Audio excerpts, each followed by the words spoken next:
Buenos días a todos. En esta ocasión nos acompaña doña Rosé Fernández, licenciada en Ciencias Económicas y Empresariales por la Universidad de Barcelona.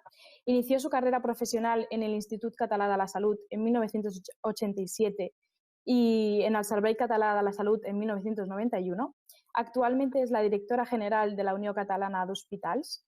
Buenos días, señora Fernández. Encantada de que nos pueda acompañar hoy. Gracias a vosotros. Se habla mucho del papel tan importante que han realizado en esta pandemia los hospitales públicos, pero también del mismo modo lo han realizado los hospitales privados. ¿Nos podría explicar un poco el papel que han protagonizado los hospitales privados en este caso? Sí, en primer lugar, tener muy presente que esta crisis ha tenido un impacto asistencial, económico y social con un reto importante, que es la incertidumbre, la gestión de la incertidumbre a todos los niveles, ¿no?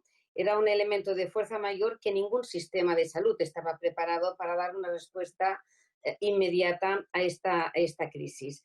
En el caso concreto de Cataluña, debe ponerse en valor de que estamos en el marco de un sistema nacional de salud en el conjunto del Estado español. Esto es un elemento muy positivo porque quiere decir que hay una estructura de respuesta, de cobertura pública de la enfermedad para todos. Pero en el caso concreto de Cataluña, un 65% de la provisión del Sistema Nacional de Salud es concertado. Es a través de la concertación con hospitales o centros públicos y privados, pero no de gestión directa de la administración. Esto es un elemento diferencial de Cataluña, fruto de una realidad histórica, con lo cual este 65% de la sanidad concertada, con centros de cualquier titularidad, han atendido a 2 de cada 3 pacientes de la COVID. Con lo cual, esto es un elemento importante porque ha ofrecido flexibilidad en la respuesta por parte de la red de provisión pública. Pero además de un 65% de centros públicos y privados concertados que ya forman parte del Sistema Nacional de Salud, en estos momentos también han dado respuesta la red de la sanidad privada, que son centros que no están concertados, que no forman parte del Sistema Nacional de Salud, pero que ante la emergencia del momento han dado soporte aportando camas de críticos o aportando equipamientos para la atención a la COVID. Con lo cual, en Cataluña, la colaboración público-privada en la provisión forma parte de nuestro sistema de salud y en estos momentos, además, los centros que no están concertados también han colaborado directamente. Otro elemento importante de esta respuesta ha sido que en el conjunto del Estado español el sistema de salud no solo está basado en hospitales, sino que a diferencia, por ejemplo, de Francia, hay en el Estado español una red de atención primaria muy potente y una red de centros sociosanitarios y de salud mental que han ayudado a poder acompañar en la capacidad de resolución de los hospitales. Aquello que puede atenderse desde la atención primaria se ha hecho desde la atención primaria. Aquello que puede resolverse en un sociosanitario, en un centro de salud mental también, con lo cual los hospitales han podido estar muy atentos a la gestión de la parte más crítica de la pandemia, ¿no? Perfecto. ¿Y cómo han gestionado todo este reto de la falta de material, del estrés de los profesionales, en un tiempo tan incierto para todos?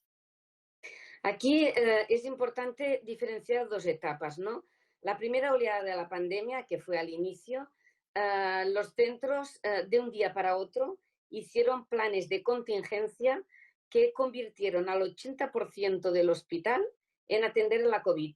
Es decir, solo atendían lo urgente o lo importante, pero el resto de dispositivos, quirófanos, plantas, todos los dispositivos, el 80% se reconvirtió solo para atender la COVID. Aquí el trabajo interdisciplinar y en equipo de todos los profesionales de los hospitales ha estado clave para reformar plantas y reformar equipos de trabajo. En esta primera fase, en esta primera oleada de marzo antes de verano, el problema central fue el tema del material y el equipamiento sanitario. ¿Por qué? Porque estábamos ante una crisis mundial y que para acceder a las EPIs, lo que es el material de protección, y los respiradores, que son los dos elementos clave de respuesta a la COVID, no habían suficientes. Y además había una competencia mundial para adquirir estos productos. Y una cosa que hemos aprendido es que había muy poca autonomía de abastecimiento por parte de los países. Es decir, la mayor parte de materia prima y de este tipo de material venía de China.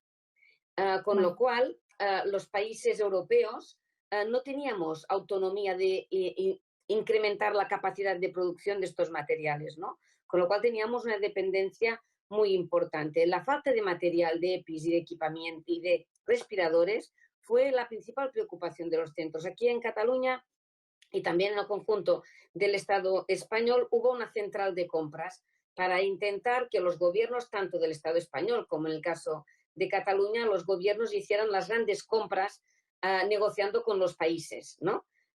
Y este era el elemento de centralizar las compras de todo este material, no por parte individual de las entidades, sino con una intervención, podríamos decir, estatal y diplomática para atender a esta necesidad de material.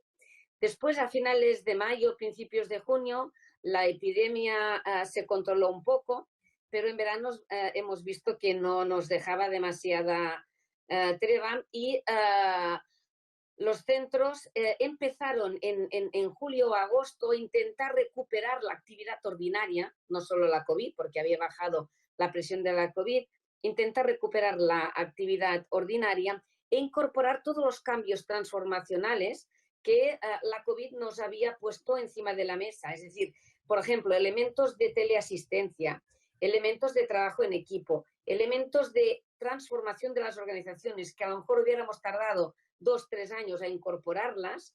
Con la respuesta a la COVID se aceleraron muchos cambios y esto era positivo, con lo cual los centros esperaban a finales de junio intentar recuperar actividad e incorporar cambios transformacionales de salud digital y otros elementos de innovación. Pero en septiembre vimos que la crisis era otra vez importante y en este momento estamos plenamente en una segunda oleada y en este momento el problema principal ya no es el material. No digo que no haya que mantener una cierta atención en el tema de material, pero no es el problema que preocupa en este momento a las organizaciones. En esta segunda oleada lo que preocupa es los profesionales. No hay profesionales.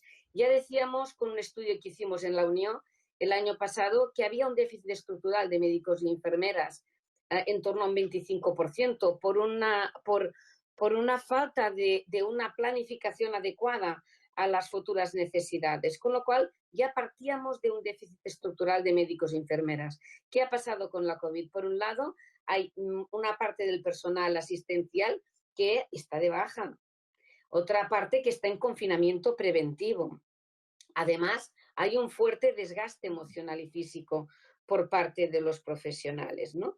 Con lo cual es que hay falta de profesionales. No es tan fácil abrir un hotel, abrir un hospital de campaña, abrir nuevos dispositivos, abrir nuevas infraestructuras. En estos momentos no es la solución, porque aún entramos más en competencia con profesionales, ¿no?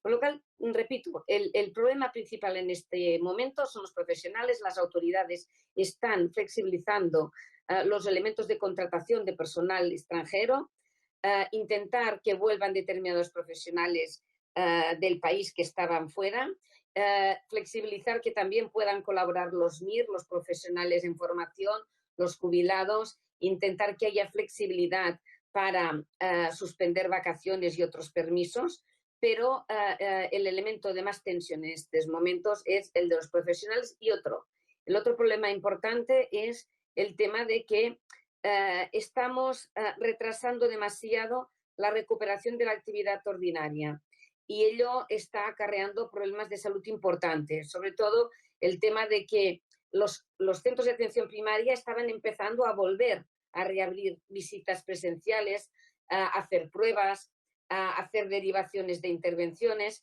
pero con esta segunda oleada se han vuelto a suspender intervenciones quirúrgicas y pruebas de diagnóstico. Y este es un elemento que a medio plazo puede tener consecuencias en materia de salud. Estaban Sí, comentando que en esta fase, por lo tanto, el principal preocupación es la falta de profesionales. E inflacionar estructuras y abrir nuevos dispositivos no es la solución, porque el principal hándicap y problema de los centros y de los directores generales de los centros asistenciales es encontrar profesionales. Incluso se está generando la picaresca, ¿no?, de pillarse unos profesionales unos con otros. Y esto siempre afecta a la parte más débil de la cadena, a los territorios más alejados o a los centros o a las residencias, por ejemplo, de ancianos o discapacitados, ¿no?, por las condiciones laborales. Y el otro problema importante en esta segunda oleada es el no poder recuperar la actividad ordinaria. Y esto es un tema muy importante. Han vuelto a desprogramarse intervenciones quirúrgicas y la atención primaria vuelve a estar colapsada, con lo cual es difícil avanzar en el tema de hacer las pruebas y atender a lo que es el elemento de prevención de enfermedades ordinarias, ¿no? Y el tener todo el sistema centrado en la atención en la COVID hace que haya determinados problemas de salud que no se identifiquen en su momento, con lo cual a medio plazo es un elemento que preocupa, ¿no? Con lo cual las principales preocupaciones en esta segunda oleada son profesionales y la repercusión que tiene en retrasar, ¿no?, la recuperación de la actividad ordinaria no COVID. perfecto. Pues muchas gracias, señora Fernández, por acompañarnos y por ofrecernos esta información que seguro que les será de utilidad a muchos. De nuevo, muchas gracias y les deseo que tengan un feliz día. Muchas gracias a vosotros.